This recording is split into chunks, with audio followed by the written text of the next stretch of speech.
है कि महाराज ये सृष्टि आजकल आसानी से मिल जाती है, आजकल आसानी से पत्नी मिल जाती है, तो लोग पत्नी की कीमत नहीं करते।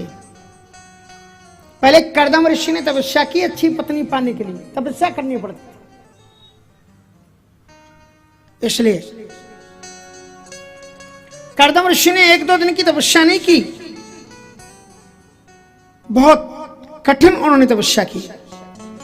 प्रजापत्यम तु तत्तेजः, अद्भुत उन्होंने परि तपस्या की है। प्रजा सृजेति भगवान कर्दमो योगमास्थितः, सरस्वत्याम तपस्ते पे सहस्त्राणाम समादस। सरस्वती नदी के किनारे पर 10,000 वर्ष की बड़ी कठोर तपस्या की, भगवान प्रकट हो गए और उन्होंने कहा वरदान मांगो। तो क्या मांगा उन्होंने?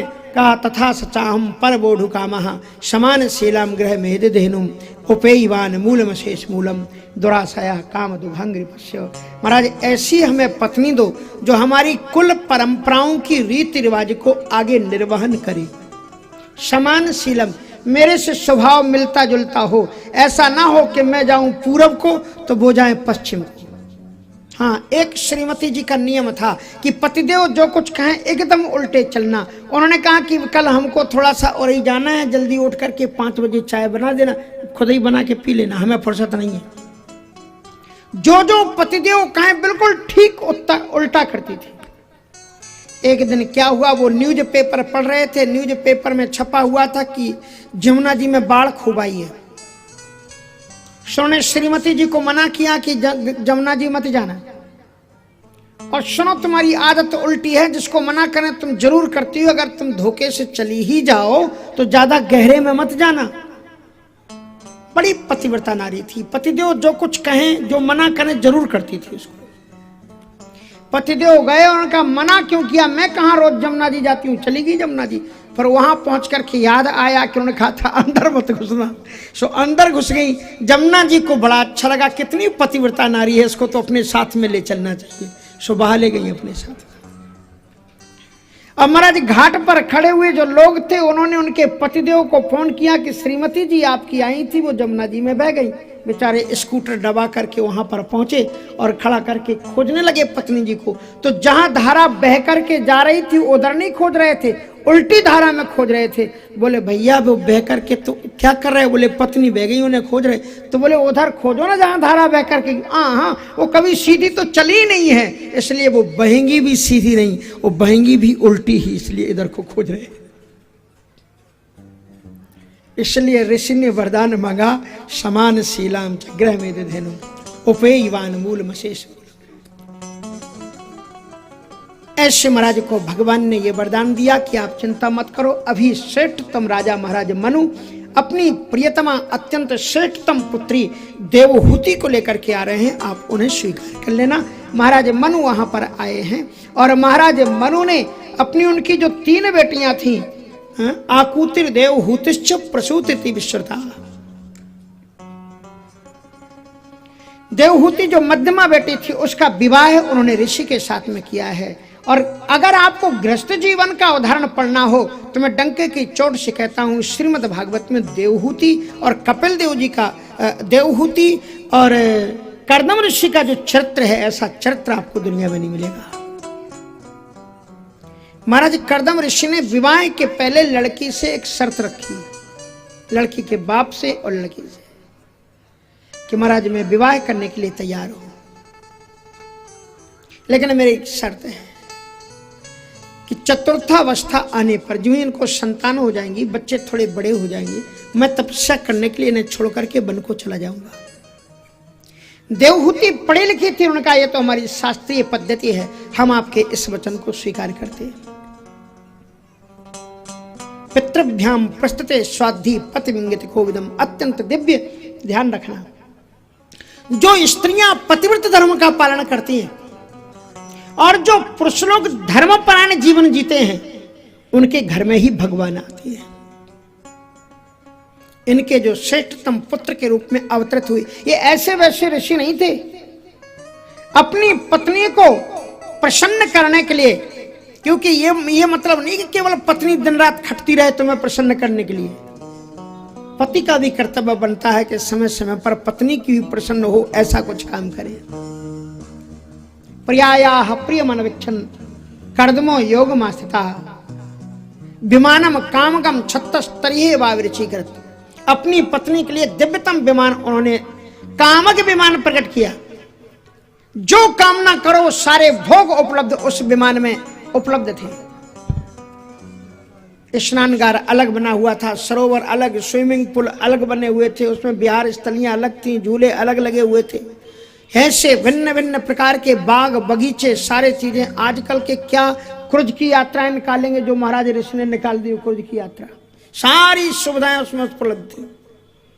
फिर भी देवहूति जी प्रसन्न नहीं हुई, क्योंकि संसार के कुछ लोग ऐसे होते हैं जो छुप करके खाने में मौज उड़ाते हैं। अकेले खाने में अच्छा लगता है, चुरा करके खाने में। और कुछ लोग ऐसे होते हैं यार भले ही एक रोटी खाओ लेकिन बांट करके खाओ। ये जीवन होता है, क्योंकि ये जो मानव जीवन मिला है मेरे भाई, इससे कुछ अच्छे कामों में लगाओ। केवल अपना और अपने 2 बच्चों का पेट मत भरो, थोड़ा दुनिया का भी कल्याण करो। किसी के काम जो आए उसे इंसान कहते। किसी के काम जो आए उसे इंसान कहते हैं। पराया दर्द अपनाए उसे इंसान कहते।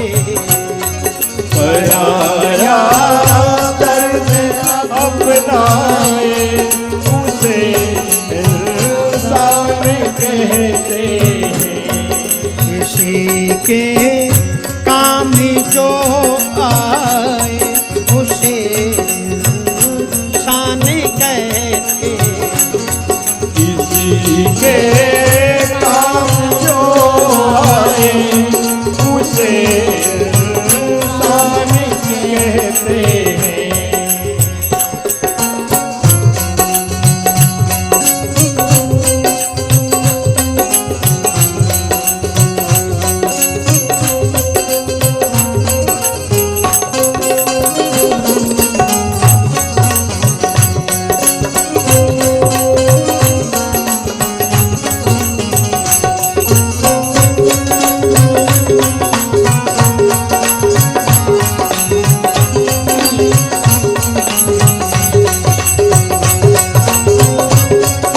ताली बजाते हुए भाव से भजन में आनंद लीजिए।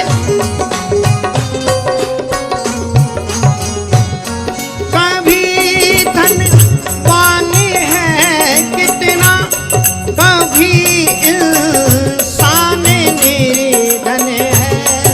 कभी धनवान है कितना, कभी इंसान निर्धन है। कभी सुख है कभी दुख है, इसी का नाम जीवन है। कभी सुख है कभी दुख है, इसी का नाम जीवन है। इसी का नाम जीवन है। जो मुश्किल में न घबराए, जो मुश्किल में न घबराए उसे इंसान कहते। और जो मुश्किल में न घबराए उसे इंसान कहते हैं। पराया दर्द अपनाए उसे इंसान कहते। पराया दर्द अपनाए उसे सारे कहते हैं।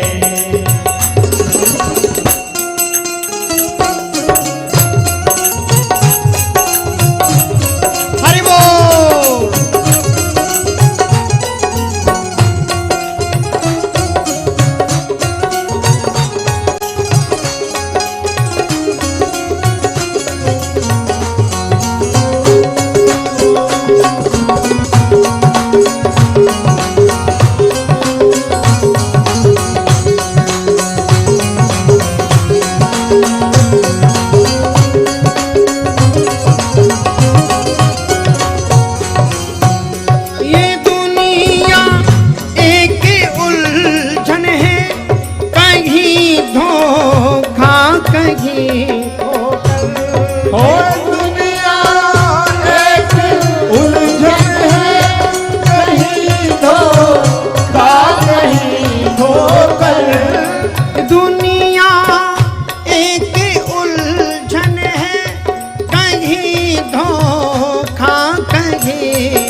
संभल जाए, जो गिर कर फिर संभल जाए, उसे शान कहते हैं।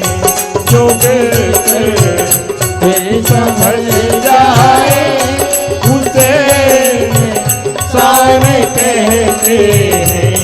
पराया दर्द अपनाए, उसे इंसान कहते हैं। पराया दर्द अपनाए, उसे शान कहते हैं।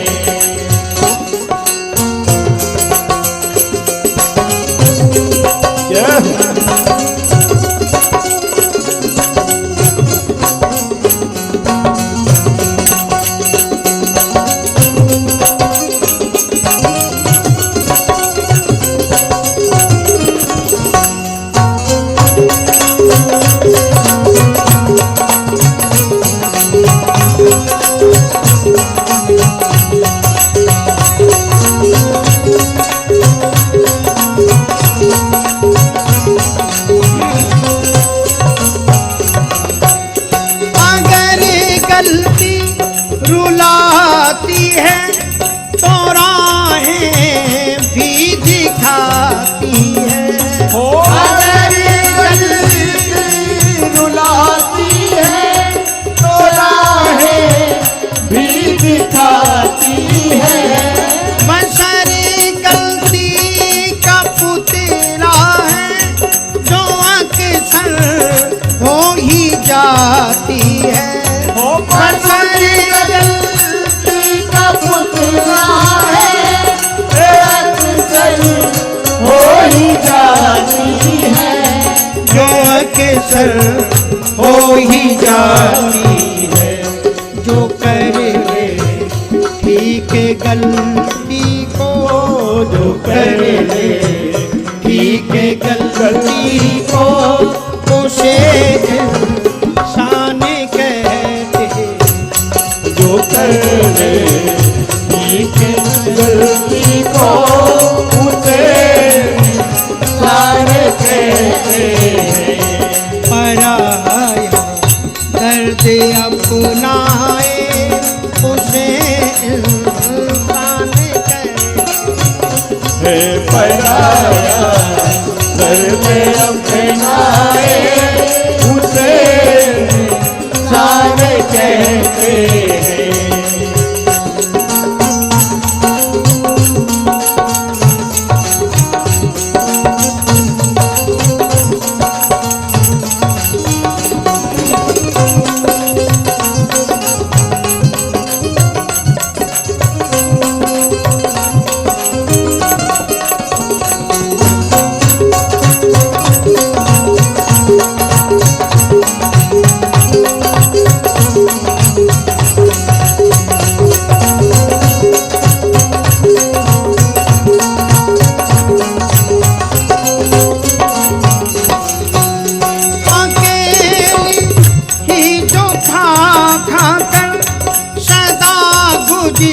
रान करते हैं। अकेले खाकर सदा गुजरान करते हैं। जो भरते पेट दुनिया का, उसे इंसान कहते हैं। जो भरते पेट दुनिया का, उसे इंसान कहते हैं। उसे इंसान कहते हैं। जो बंदा बांट करे खाए, जो बंदा बांट करे खाए, उसे इंसान कहते हैं। जो बंदा बांट कर खाए, उसे सारे कहते हैं। पराया दर्द अपनाए, उसे इंसान कहते हैं। हे पराया